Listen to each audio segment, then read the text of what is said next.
Hello, it is July 30th, 2023. I just want to make a quick YouTube video of the sump pump system that I installed. To show you, it goes out of the house here, and this is the basement of the house that was receiving water. And I'll quickly outline the components of the system and the best way to correctly install it. The first part of the system is the actual sump pump basin itself. This is a Jackal sump pump basin and Jackal lid. Both of these I purchased at Lowe's. I would highly recommend the Jackal system over the comparable corrugated plastic basin and lid. It's much better quality. And what you want to do is you want to drill anywhere from 1/4 inch to 1/2 inch holes on the side of the basin. It does not come with holes pre-drilled, so you want to do that preferably before the basin goes in the ground. And I drilled 3/8 inch holes myself. I also drilled the holes on the bottom of the basin. Some would argue that you shouldn't drill holes on the bottom because sediment and debris can come up and potentially clog your pump. The reason I did it is because if you don't, when you install the sump pump basin and if you have water that comes in, the water is going to want to make the sump pump basin buoyant and float. So if you drill holes on the bottom, it prevents that, and the water can actually get in the basin and eventually be ejected via the pump system. The next part of the system is the actual pump itself. As you can see, I have a pump here. This is the spare pump. I also have another pump that's the exact same. It's the main pump that's actually wired in the system right now. Both pumps are Zoller 63. I would highly recommend these pumps over other brands because Zoller has a good reputation in the industry. They are manufactured in Kentucky, and the reason that I chose the 63 over the Zoller 53 Mighty Mite is because the 63 is the premium version. This is a 1/3 horsepower pump, and the reason that I specifically would recommend you spend the extra money and you get the premium version, which is the Zoller 63, is because this here is all cast iron, and the 53, it's plastic. And I've had issues before where the 53 pump has had a faulty switch because water has gotten in, and I would highly recommend this model because it has the cast switch and all of the housing itself is cast. So it also has a upgraded float. So for about an extra $50 to $100, you're getting a much better, much more reliable pump. This is important because if you ever have a faulty switch, your pump is going to continuously run, and it's not good for the pump. It'll burn the pump out prematurely. So I would highly recommend this model. It is 1/3 horsepower. Some people might say, it's better to go with a 1/2 horsepower pump, but those are significantly more expensive, and I would rather have a pump that is more premium, that has a little less horsepower, that I know is going to last a while, versus a much bigger pump that could burn out quicker because the components aren't as quality. If you did want to get the upgraded pump, it is the Zoller 95, I believe. But again, I would highly recommend these pumps. Something that I want to point out when you're installing these systems is if you look at this here, the pipe is not included. You have to plumb that yourself, but I would recommend you already have this plumbed up in case you need to install it. It's quick and easy. You just have to put the pump in the basin. But something that a lot of people miss is you want to drill a hole, and this is the manufacturer recommends drilling a specific hole size, and this prevents airlock. What the manufacturer does is they drill a hole themselves in the pump, but it's actually better to have a hole to prevent airlock in this location as well. So the manufacturer recommends a 3/16 hole, and preferably you want to drill it going into a upwards position, so when the water ejects, it goes down. That's very important. Again, it prevents airlock.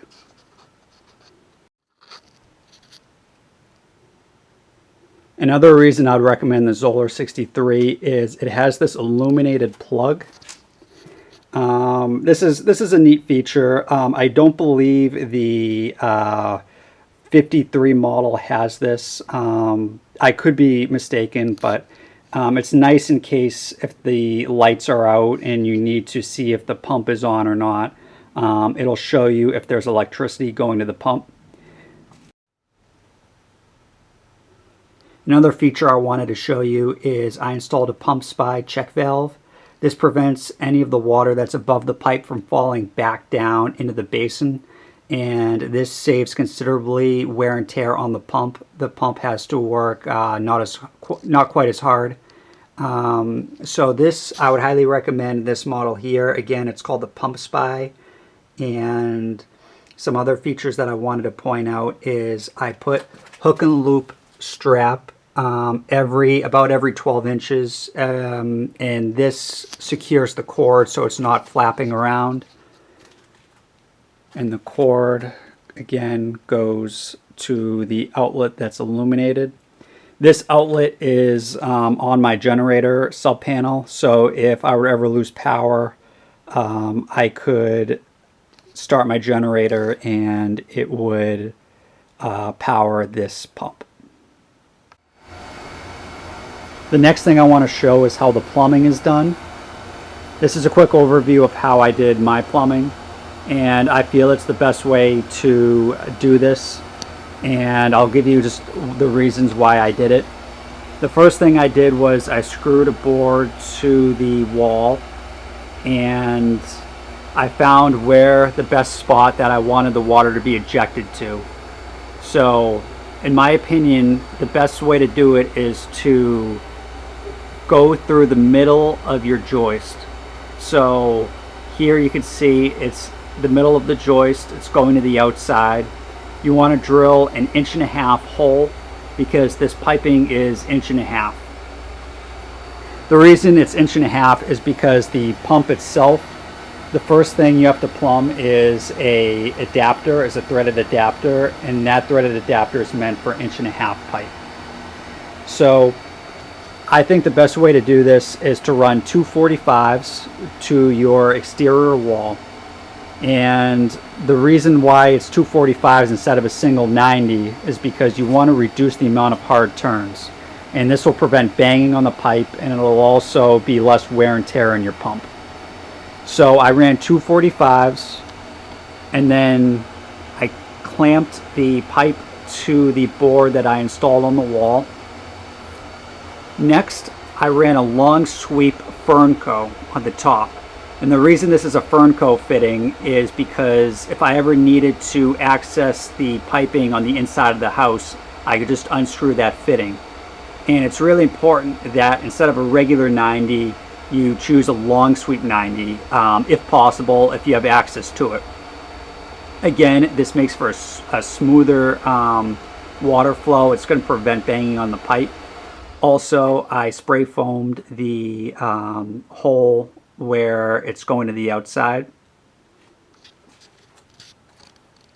Another small little detail is this is called a job ticket holder, and this is basically a plastic holder where you can put the manuals into in case you had any issues. What I also did was I put in a 5/16 nut driver, and the reason is because this check valve here it has two Fernco fittings on it, and if the pump ever needed to be switched out, these screw heads here are 5/16. Also, this fitting up here is takes 5/16 screws. So if there's ever an emergency and you had a lot of water coming in the house and you had a burnt out pipe, the last thing you want to do is search for the proper screwdriver. So I keep that handy as well as the manuals. It's also nice to have the manuals. Say if you have somebody servicing the pump, they have a reference of how to properly operate or fix the pump. So I'd highly recommend you keep this next to the unit itself, because if you file it away, you might lose it or it might get misplaced. So might as well just keep it with the actual unit. The other thing that's important is these premium pumps have an upgraded warranty. I believe instead of 2 years, it's 3 years, something like that. So all the warranty information is in these instructions. So I'd recommend keep it handy. And again, I just use these Velcro straps to secure it in place if it ever needs to be accessed. The next thing I want to show is the outside exterior part of the house where this is being drained to. So this is the basement here. And we'll go outside. This is the tool I used to jackhammer the floor. It was a 5-inch slab, so I purchased this on Amazon. It did the job quite well. I would highly recommend it for a job like this. So this is where the piping exits the house, and this is a long sweep 90, and this goes to an 1.5 to 3-inch adapter. This is 3-inch pipe, and this is a 3-inch long sweep 90. I then ran about a foot of pipe, and here is a clean out. This is really important because if you ever needed to flush out the drain line, you can just unscrew this, put a hose in or a snake in the drain line, and you could flush out what's ever clogging the system if anything ever gets stuck in the pipes.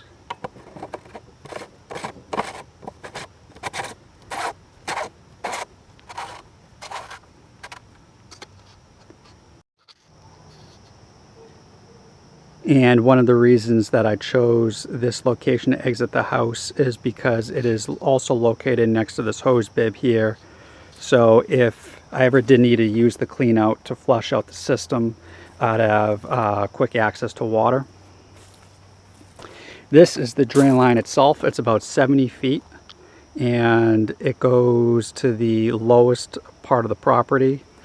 And what I had to do was I had to run slightly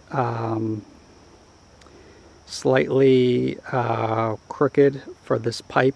So I use these Fernco fittings. They're 3-inch Fernco fittings.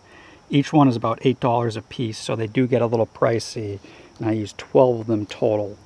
But I needed to use these instead of the regular PVC couplings because I needed to flex the line slightly to get it to a line of the trench that I dug. So I'll show you here. There's an irrigation system that I had to go around, so I had to adjust the pipe accordingly. And when I dug this ditch, I needed to go around some of this wiring. So the trench goes down here, and it exits in this marshy area, and there's a cap on the end, and it prevents critters or other debris from ever entering the pipe. That cap does come off if I ever needed to access it, but I would highly recommend using PVC Schedule 40 pipe. What you don't want to do, and I made this mistake, is you don't want to use this corrugated black pipe. It's cheap, the adapters are cheap, you have to tape it together, it's prone to leak.